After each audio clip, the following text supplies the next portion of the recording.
we're getting one step closer to the end of this game now. We gotta go over the beginning story of Mia trying to prove Phoenix innocent for what this freaking sadistic evil Dahlia did to her former lover. We got to go and meet the prosecutor, Mr. Godot, as we try to prove the theft, which was used as a false alibi to get somebody else, Mr. Atme there, away from murder.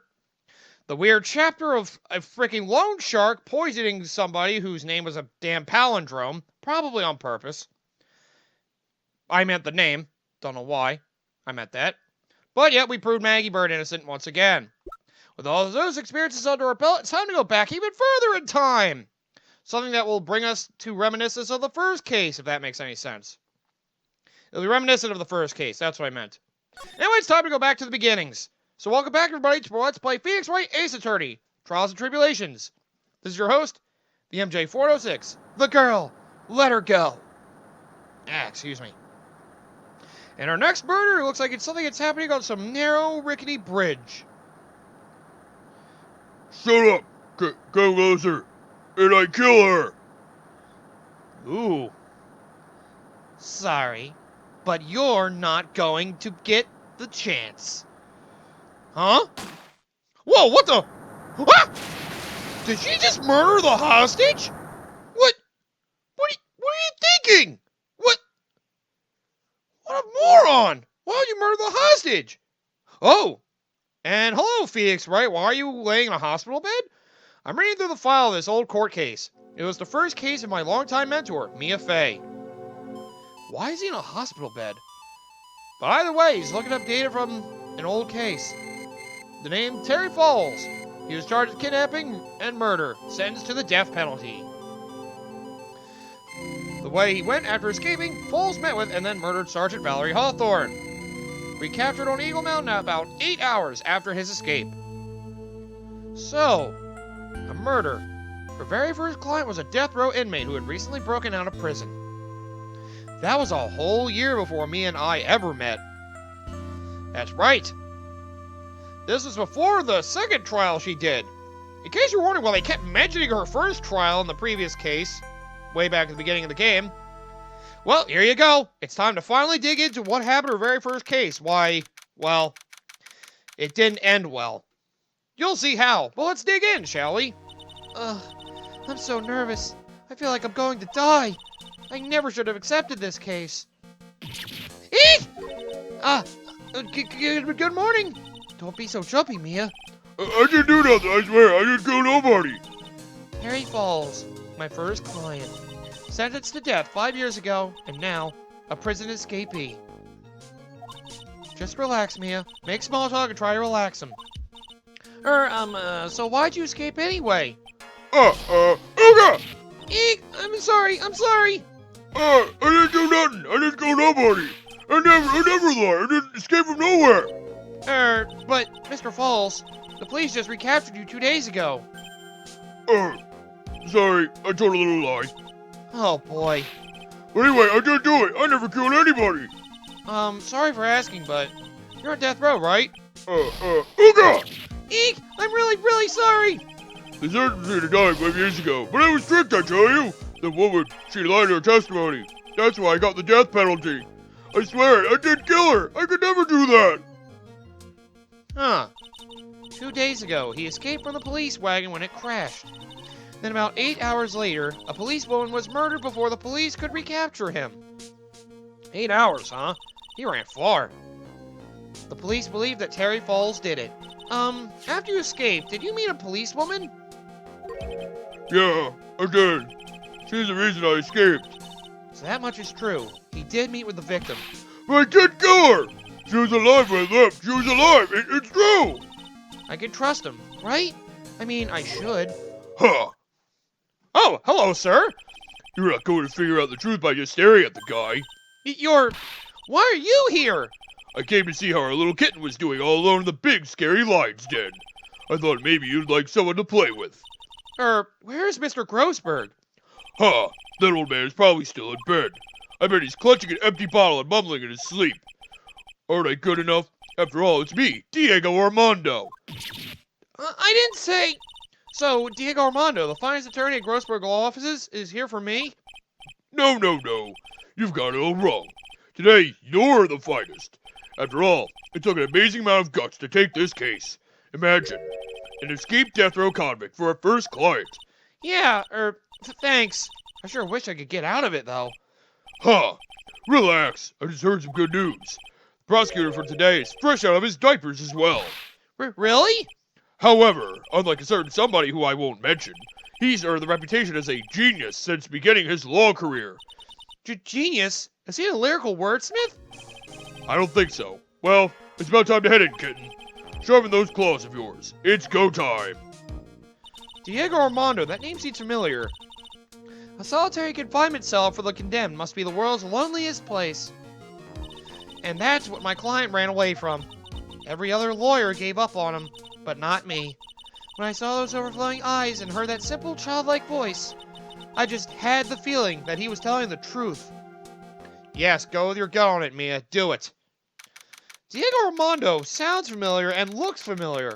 And the name is familiar. What the heck is he? I'm not going to worry about it. But anyway, we got a lawyer and prosecutor, fresh of their experiences, and our different judge. Court is now in session for the trial of Terry Falls. The defense is ready, Your Honor. The prosecution has been ready for a while, Your Honor. Well, well, well. It's Mr. Edgeworth's first trial, and it is Manfred von Karma get up, no less. I understand the lawyers for both sides are newcomers. Yes, Your Honor. I'm Mia Fey. Miles Edgeworth, Your Honor. So you're the new prosecutor everyone is talking about, eh? They say you joined the prosecutor's office at quite an early age. At 20, Your Honor. I guess the little kitten hasn't earned herself much of a reputation yet, huh? Come on, Mia. You can't lose. Not to someone younger than you. Humph. Young people running a trial. I'm not too sure how I feel about that. Now then, the defendant in this case is currently a felon on death row. 2 days ago, he escaped from a police wagon. Is that correct? Precisely. But the defendant is now on trial for escaping prison. On the day that the defendant escaped, a policewoman was murdered. So we're here to determine if Mr. Falls was responsible for her death? You got it, kitten. Well then, Mr. Edgeworth, let's hear your opening statement. Yes, Your Honor. It was 5 years ago. The defendant, Terry Falls, was sentenced to death in this very court. His crimes were kidnapping, extortion, and murder. The girl he threw off the bridge was only 14 years old.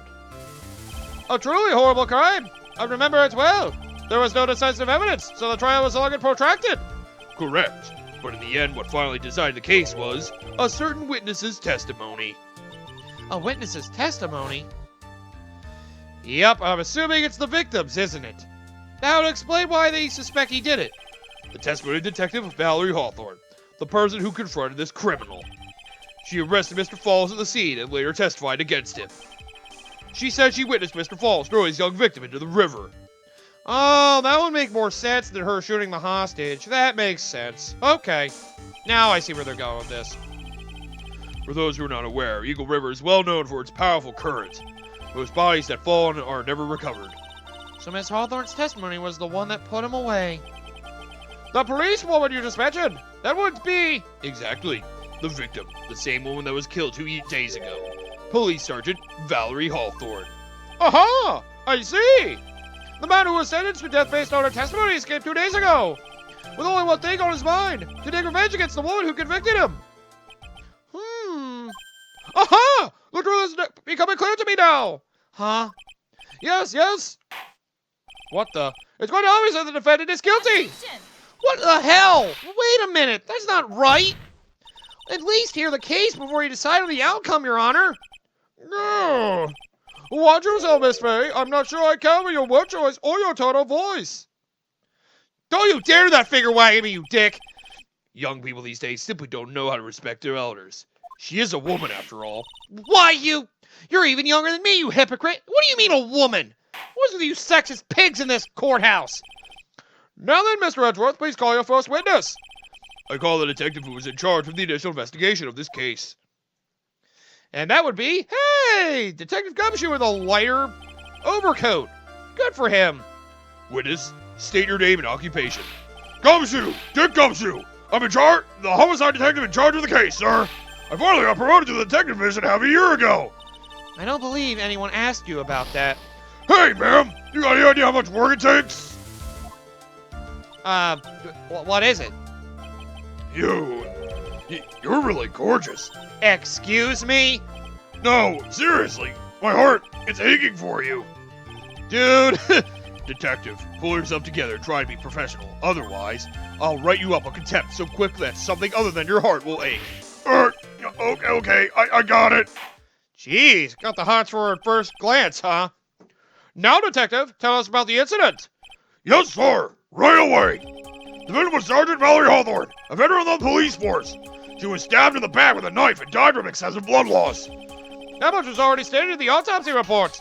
The court would like to hear more details about the incident itself. Yes, sir. I gotcha.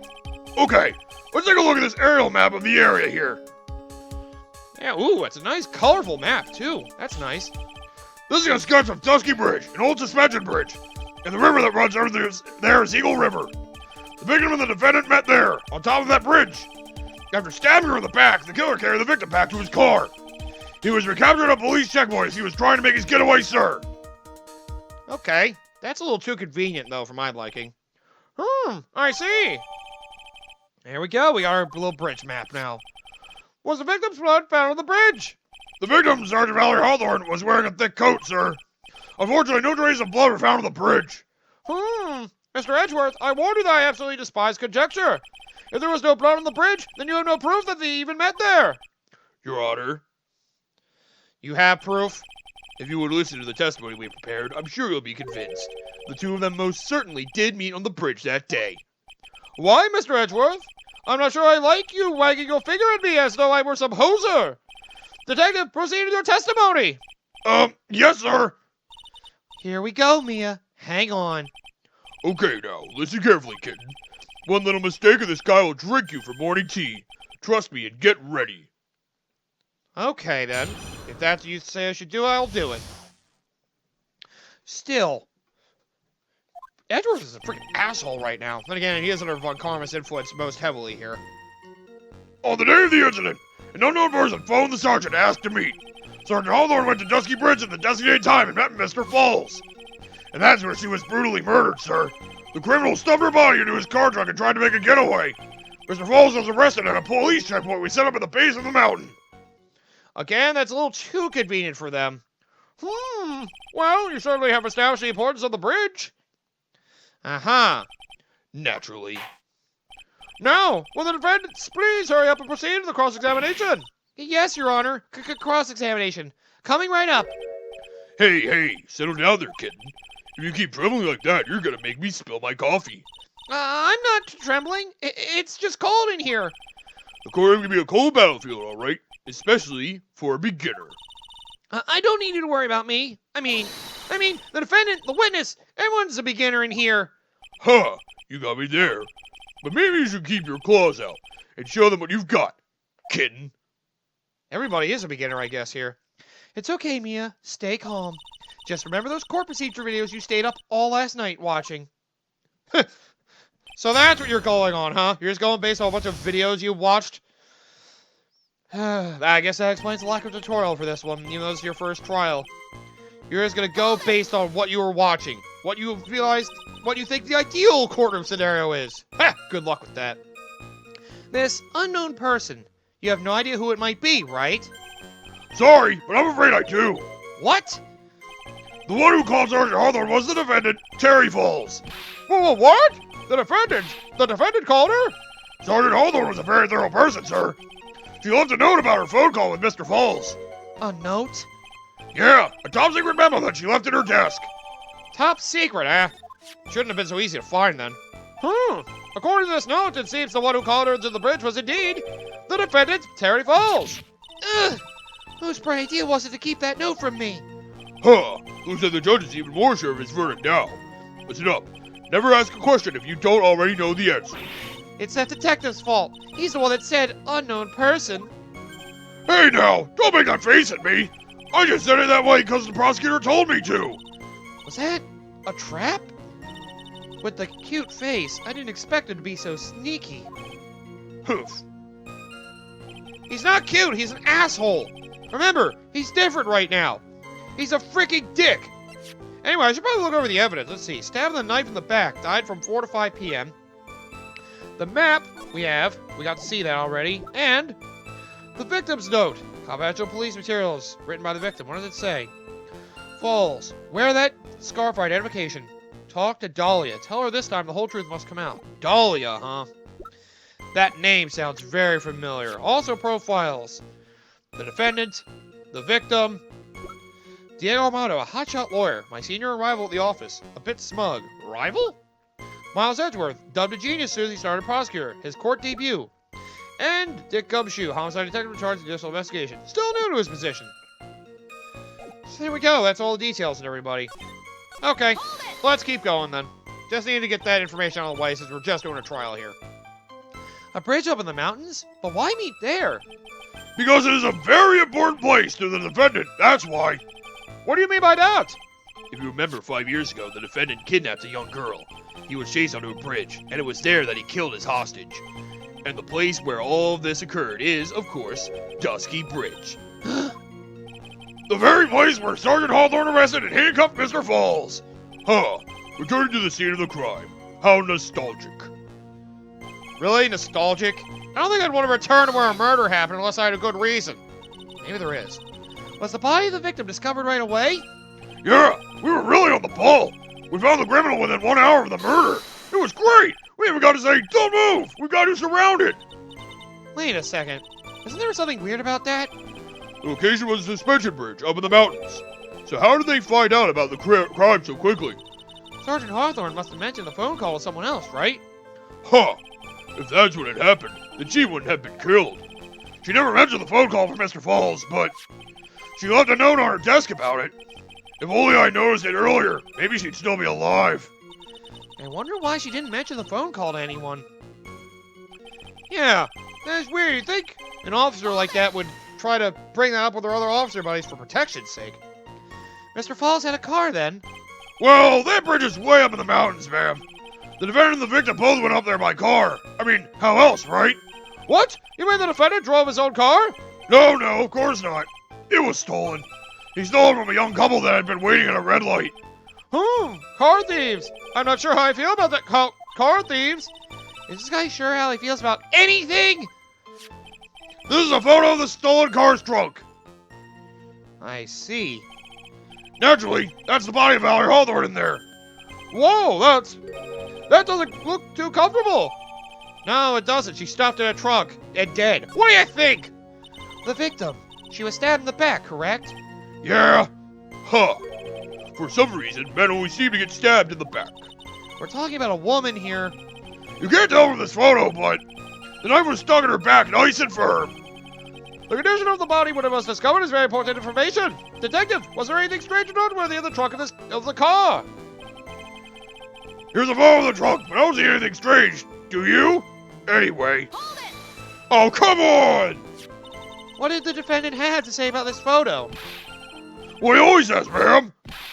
I didn't do it. I didn't do nothing. That's all he says. Nothing? I wouldn't say he did nothing. At the very least, we know he stole a car.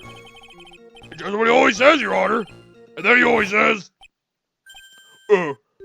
sorry, I told a little lie. Or something like that. Oh, it's so true it hurts. Well, in any case, it seems he was caught and arrested. Precisely. Damn them. Alright then, how about the moment of the arrest? That still seems too convenient for me. That's certainly some impressive police work. Well, no, actually it was way too close for comfort. We saw that checkpoint just after 5 p.m. We figured that Mr. Falls might just try to run. What do you mean it was too close for comfort? The two of them arranged to meet at 4:30 p.m. And it takes approximately 30 minutes to go from the bridge to the checkpoint. That was kinda close. Any later, Mr. Falls could have slipped right by. Listen up, kid. There's a big trap waiting for you in that testimony. To trap? Walking to it carelessly and it'll leave more than just a flesh wound. Fun, huh? No, it's not! Well, if you want to have any chance at all, you better get some more information. And if you're going to get caught in a trap, it's best to get caught early. You can always look for contradictions afterwards. Yo, my eyebrows have grown too long. The ever famous contradictions. I sure hope I can find some of those. Why is he watching his eyebrows anyway? They're not that fascinating. Okay, so follow the trunk. I don't see anything strange. Yeah, she looks very clean. Wait a minute. I feel like I'm missing something. Oh, right. I'm thinking ahead. Remember the note. No, wear white scarf identification. That's what it mentioned, but there's no scarf on the body in the trunk. There it is. Witness! What is it? Do you have something to say, Miss Faye? I'm sorry. I totally forgot what I was going to say. This is the first time I've ever had to actually address someone like that. You should have practiced before coming to court. Honestly, Miss Faye, I'm not sure I like this. Humph. Say there, little kitten. Want a piece of my coffee candy? Candy? Well, you're still too young to be drinking real coffee. Come on, Mia. Shake it off. You're a lawyer. I'm a big girl now. Detective. Yes, ma'am. This photo. You said that there was nothing peculiar about it. Is that correct? Yeah, that's what I said. Well then, I suggest you take another look at the note written by the victim. The note? It very clearly says, wear white scarf for identification. The caller must have forgotten what the victim looked like. Thus, this special request. I have one very simple question for you, Detective. Where is the white scarf? I can't seem to find it in this photo. Well, to be honest, we didn't find it in the trunk, ma'am. And you stopped there. You should have looked for it. Arrgh! Ha! Fumbling gumshoes since the very beginning. The caller told us to wear it to identify herself, so I'd expect she did just that. Well, Mr. Edgeworth, what do you have to say about this? I see the defense is a little lacking. Huh? The scarf you're searching so desperately for. Is it this one, perchance? Ah! What the hell? Where did you find that, sir? On Dusky Bridge. I was there first and decided to conduct my own investigation. Why? Why didn't you tell me? I made a decision to keep all pieces of evidence in my personal satchel. It's the safest place I know. That hotshot sure has a flair for the dramatic. It's not exactly white, as the caller requested, but as you can see, it's close enough for what it was intended for. It looks like it spent some time in the mud. Not surprising. It was drizzling on that mountain that day. Prosecutor Edgeworth. He was intentionally hiding that scarf the whole time. What an asshole! The court will accept the scarf into evidence. Here we go, muddy scarf. Now, if the attorney for the defense is finished embarrassing herself, I'd like to move on with the testimony. That is all right with you, isn't it, Miss Faye? Boy, would I like to wrap this scarf around his smarmy little neck. Don't strangle him! Very good. Now, if we're done with this mud-covered scarf business, the prosecution moves to establish conclusively, and with hard evidence, that Miss Hawthorne and Mr. Falls did indeed meet on the bridge that day. Further, we'll show exactly what occurred there. Stop pointing at me! That sounds quite promising. I can't wait to hear all about it. Everything is moving at his whim. Don't forget, kitten, there's a reason why everyone considers this kid a genius. A genius, huh? He just seems like he's hiding evidence like an asshole. Didn't Godot do that in a case earlier in the game? Yeah, let's not worry about it. Actually, there's an eyewitness who was there when the incident took place. This photo was accidentally taken by the witness. It shows a Vic wearing the scarf, sir. Accidentally? It was drizzling that day. Unfortunately, it's a little hard to see what's going on. Anyway, the criminal showed the victim down from behind and stabbed her in the back. That must have been when the scarf fell off. That one makes sense to me. Looking at this photo. Yeah, you really get the sense that this bridge is very high up. Yeah, she isn't wearing the scarf. I do see it. It's about 40-foot drop from the bridge to the Eagle River down below. Mr. Edgeworth, who took this photo anyway? Let's just say that it was a well-intentioned third party. Aha! A potential witness! So why isn't this person in the courtroom? Well, they said they absolutely did not want to testify. The person in question is very delicate, Your Honor. Besides, as long as we have this photo, we see no reason to compel them to testify. I'm not sure how I feel about that. Are you sure about anything? God damn it, now I'm questioning him. So, as you can see, Terry Falls had both the motive and the opportunity. I think it's quite clear at this point what happened on that bridge. Aha! The truth is becoming clear to me now! Huh? Yes, it's quite obvious. He's clearly guilty. Not again. That's not fair. I haven't even done my cross-examination yet. Oh, what do you mean, God damn it. All these judges at the courthouse suck. God. Should move to a different courthouse. This one is terrible. Well, this happens to be where all the murders take place. Which is weird. Freaking California. Apparently. Who is this eyewitness? She's a college student. A female college student. That's right. Meaning she's female and a college student, ma'am. Wow. She doesn't do well in front of other people, so I came to testify for her. Maybe so, but as the attorney for the defense, I have the right to cross-examine her. Objection! Unless you say otherwise, you dickbag. For the time being, we're not relying on the witness's statement. That is all. Well, what is that supposed to mean? The prosecution's other, more decisive evidence. Our case doesn't rest on the vague testimony of a female college student. A female college student, eh? It means she's female and a college student, sir. We heard you the first time. If you absolutely must hear her testimony, you will have to give us a good reason why. Please tell us about the more decisive evidence in question. Yes, do that. God damn it. I'm gonna have to drag that witness somehow. The victim is wearing a scarf in that photo, all right. So, about the witness who took this photo. What was this person doing all the way in the mountains? She was taking photos of wild flowers, apparently. There are many unusual types of flora on that mountain, Miss Faye. People in that area say it's because of the spirits that live there. So it's the spirits! Now you mention it, this photo, this cloudy fog-like thing, is it a ghost? I don't believe it! You believe in ghosts, sir? No, Your Honor, no. I don't think it's a ghost. God damn this judge. Seriously, they're all, like, what is with all of them and their weird, quirky personalities? Drizzling, huh? That's right. There was a light rain coming down. The whole place was dreary. But not as dreary as the mood that's in this courtroom right now. Did you have to make a joke about that, dude? Looks like a cold front just moved in. In any case. The point is that the area was quite damp. There was even some fog. I even slipped and fell while I was on that bridge.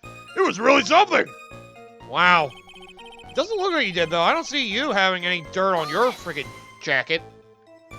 Is that part of the witness's testimony as well? Of course it is. He pushed the victim hard in the back and she fell down right on her stomach. I remember that happening once myself. It was really brutal. Brutal? Are you talking about seeing someone get pushed? Or were you the one getting pushed?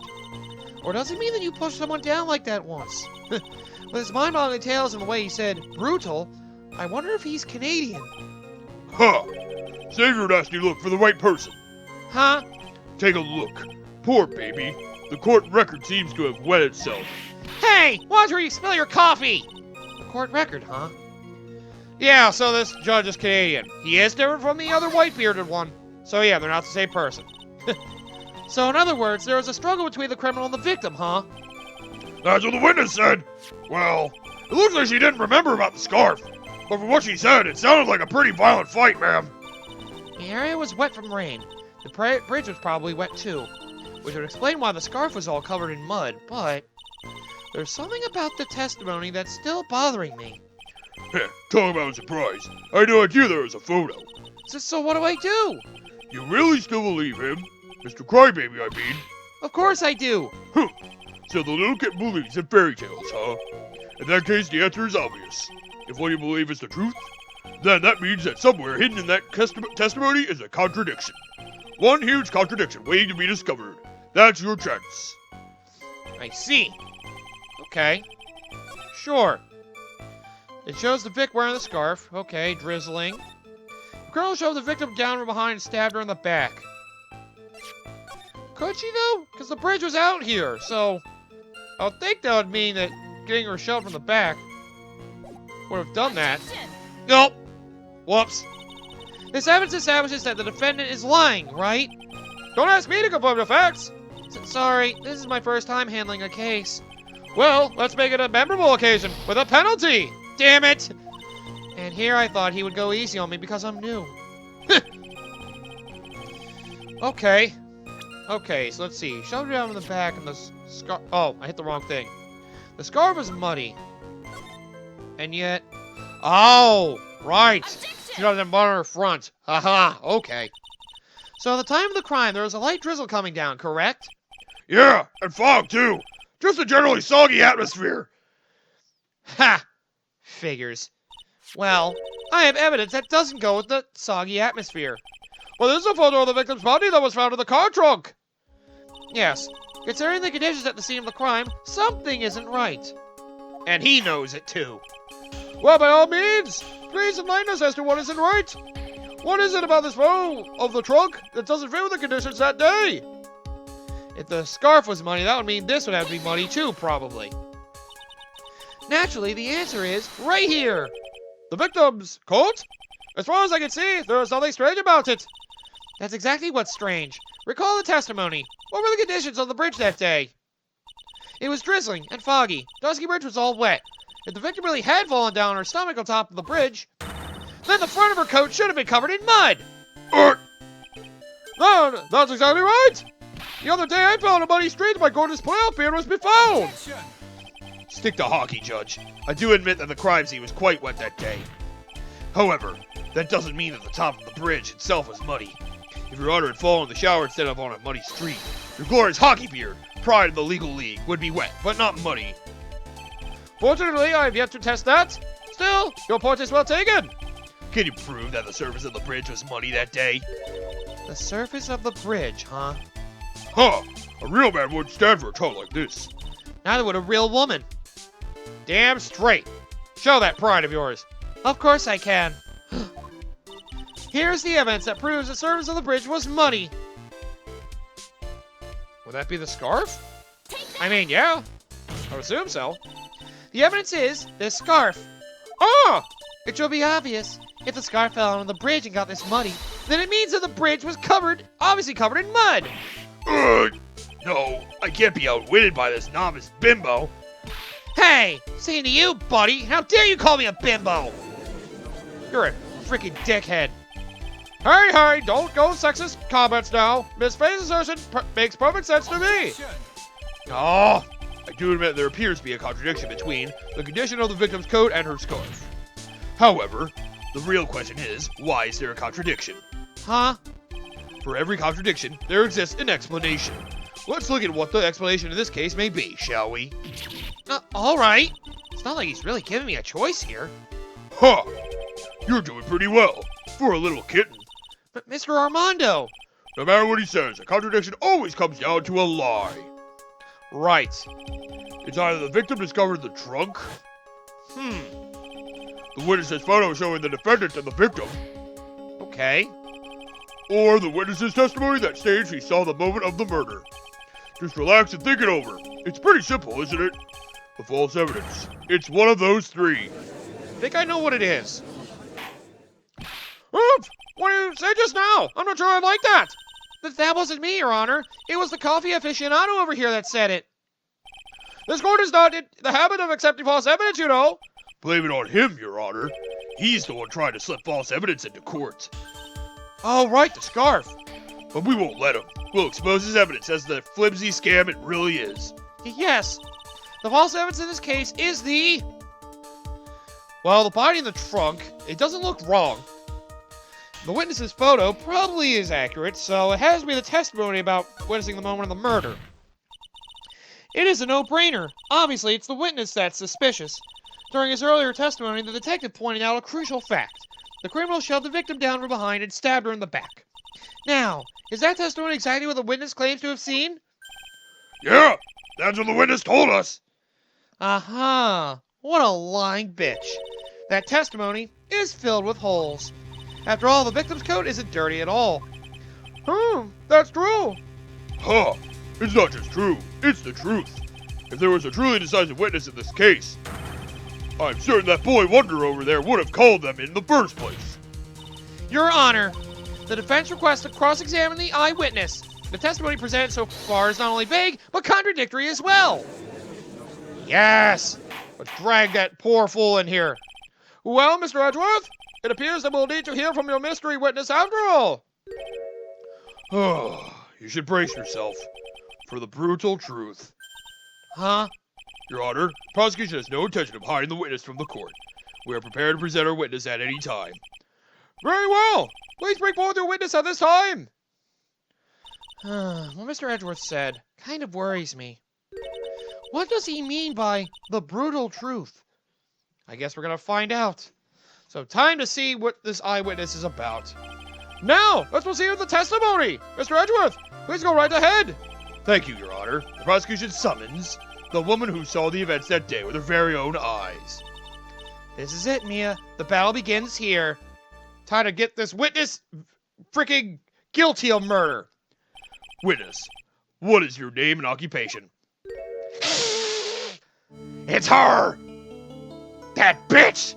So, it was you. That explains a lot of things. Everyone is so silent that I can hear their hearts going pitter-patter. Oh, when I look at you, how can I put it? You look as scrumptious as a double-double in a dozen donut holes. I feel like I want to hurry up and hand down a verdict just to have a bite. Hey, not so fast. Also, sexual harassment, Judge. What are you doing? As I said before, this witness is very sensitive and delicate. I would ask the court to please exercise care when addressing her. Yes, indeed. Thank you, Mr. Edgeworth. You are a true gentleman. Miss Fay, you can learn a lot from this man.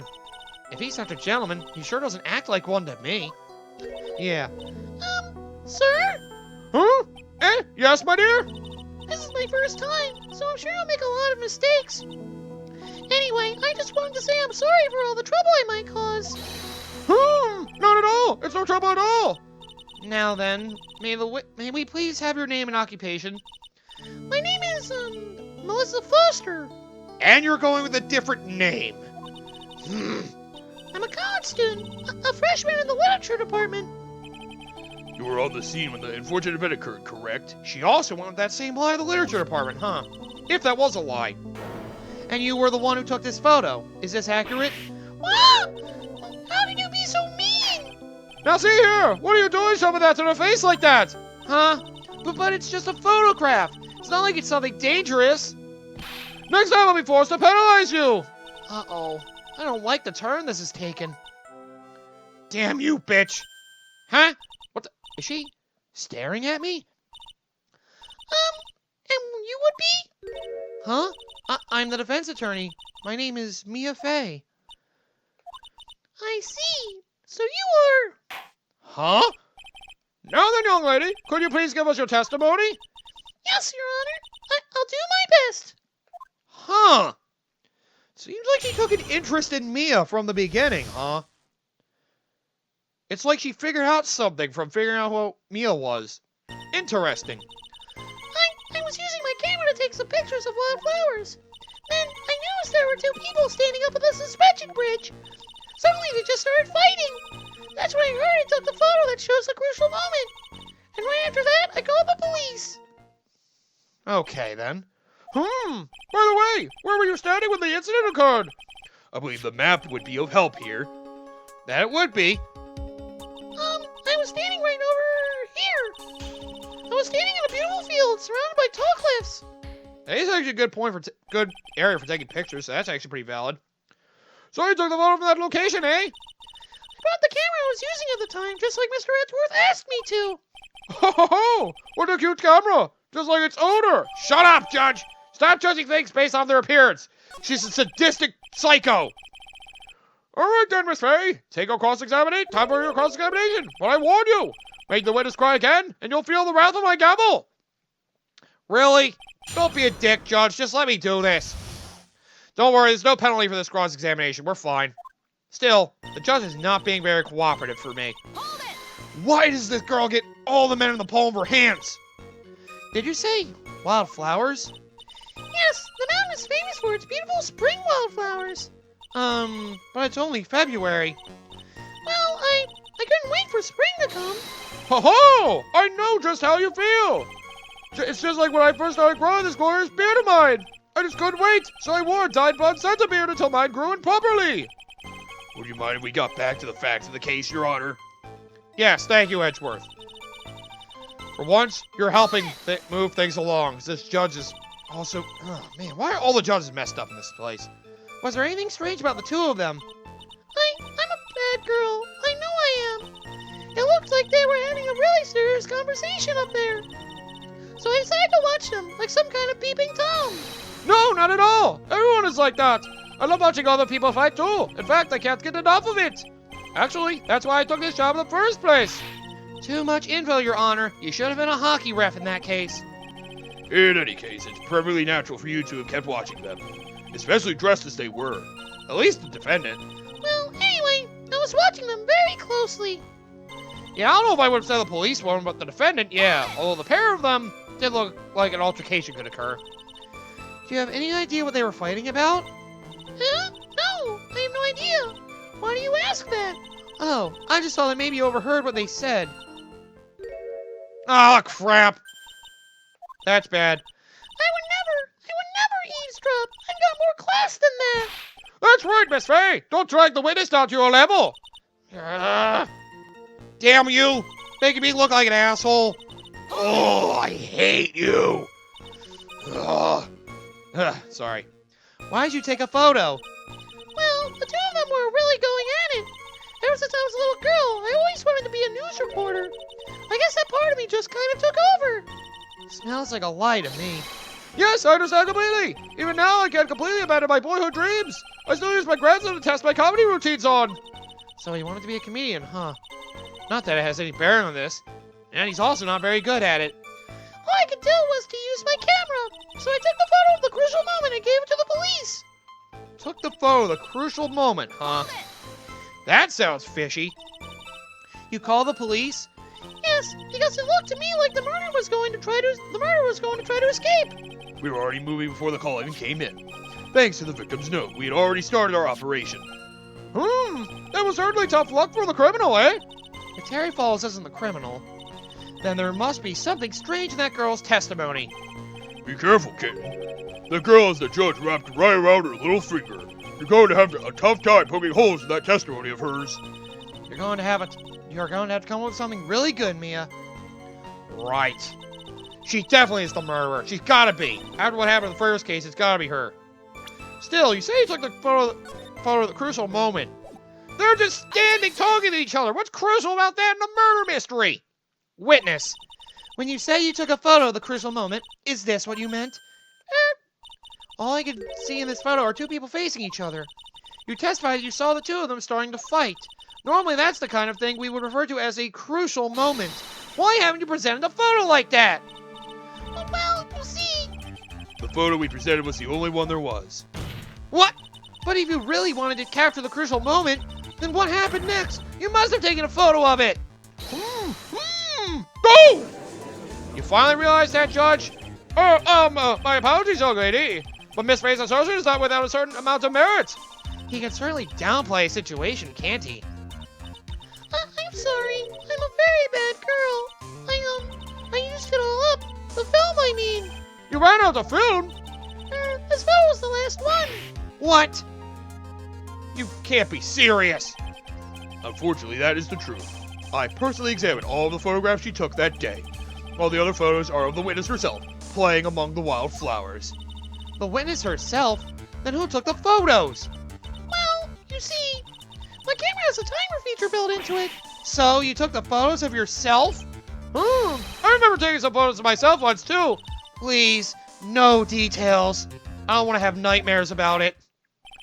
It seems that Miss Faye's assertion was not so decisive after all. Well, wait, just a minute. Nope. Well, if she had no film left, she could very well take more pictures, eh? Miss Foster, perhaps then you could tell us about a different sort of photo. Photos of the incident that you took with your very own eyes. Mr. Edgeworth, you're quite the poet. Don't you dare get cozy with him, too. Very well, then. Let's get back to the cross-examination. Let's hear your thoughts on the fight that you witnessed. Yes, Mr. Judge. Boy, this guy is really a sucker for sweet talk. Huh. It looks like the other kitten in the room is the one that's getting all the attention. Yeah, it's sickening. What are you, jealous, Mia? Okay. So we do have a... Okay, yeah, we got new statements from here. The victim turned around and tried to run away, but she only got about 10 yards before she was stabbed in the back. Okay. The victim, why do you think she tried to run away? With her police training, she certainly knew better than to turn her back on a criminal. Yeah. This is a large, powerful man with a knife. If it had been a quaggy woman like you, I'm sure she would have acted differently. Quaggy? Why, you... If it had been me, I probably would have jumped into the river. There's still something wrong with this testimony. Yeah, quaggy, huh? In case you don't know what quaggy means, it means soft and wet. Basically, Edgeworth was calling her a weak bitch. So you're saying Sergeant Hawthorne wasn't able to get away from him? Well, it's a narrow bridge and it was swaying back and forth. If you ask me, both of them were in danger of falling off. I only wish I could have done something to help her. That seems to make sense. I wonder about that. Something seems kind of off. Huh, does it now? You have a good sixth sense. When you feel that something's off, that's when you need to figure out why. If Terry Falls isn't the criminal, then there must be something strange in that girl's testimony. Be careful, kid. That girl has the judge wrapped right around her little finger. You're going to have a tough time poking holes in that testimony of hers. You're going to have to come up with something really good, Mia. Oh yeah, we're back there again. Okay. Well, I have one. Because you said she had 10 yards to run away. I wonder about that. The bridge that they could stand on was just about 10 yards long. I'm calling bullshit of that because of the broken parts. Witness, your testimony is a joke. Huh? What? But I just... Miss May, I thought I warned you not to make the witness cry. Well, she deserves it. She's awful. One short testimony and two bad contradictions. There's no possible excuse. You say there were two contradictions? It's simple. Just take a look at the diagram of the area. According to her testimony, the two of them were in the middle of the bridge. But if they were, and the victim had turned around and tried to run, well then... She would have hit a dead end? Yup. You said 10 yards, but she couldn't have run even 5. Because Dusky Bridge is collapsed on that side. Ah! Yes, that's right. Clapper and iron. She's the murderer. Lock her up. Well, what does this all mean? It's very simple, Your Honor. This charming little witness told a charming little lie. That's all there is to it. This beautiful young lady has been lying to the court? Unless you have something to say about it. Just a moment, Your Honor. Mr. Edgeworth. Damn you, you sly, evil man. Your Honor, allow me to personally apologize for the confusion. What do you mean? There's one major mistake in this diagram. What did you say? What are you referring to? It's all because this diagram was made after the incident occurred. It's a very old bridge. We couldn't find any official blueprints of it. So you're saying? I'm saying that even though this bridge is currently in disrepair, there's no evidence that can prove that the bridge was broken during the incident. That's ridiculous! You can't actually tell the condition of the bridge from this photo. I apologize to the court for not being more clear when I presented the evidence. You've got to be shitting me! What a bunch of crock! Huh, that guy's good. Huh? What do you mean? He planned it from the beginning. He's a genius, all right. The diagram of the bridge was his insurance policy. What? That coward! Well, Miss Fay, it seems you once again made a reckless accusation. Damn you! I'm so sorry. I should have been more careful myself. No. It wasn't your fault at all. Now then, shall we go on the trial? I'd like to establish, once and for all, what it was that the witness actually saw. Indeed. All right, young lady. May I ask you to please proceed with your testimony? But it's so hard to go on. We're on your side, Miss Foster. There's no need to worry. Just tell us what you saw. Yes, sir. I see. So we're gonna hear what she really saw, eh? Why do I have the feeling that it's not gonna go well for Mr. Falls? That's always how it is, isn't it? Let's go with that. Alright, well, we'll end this episode here. So Dahlia Hawthorne, or she's calling herself now, Melissa Foster. Huh, the last name Hawthorne. I wonder about that. That's the last name of the victim, isn't it? Huh. Well, that could be a made-up name, too, if this is anything to go by. So, she's a well-known criminal, I guess. I guess that means she's a murderer here, too. We'll have to establish that fact next time. Because, well, once she's been accused of a killer before, she'll always be a killer. But wait, she wasn't found out as a killer until a year after this trial, which... You know what? We're just going to assume she's the murderer. She has to be at this point.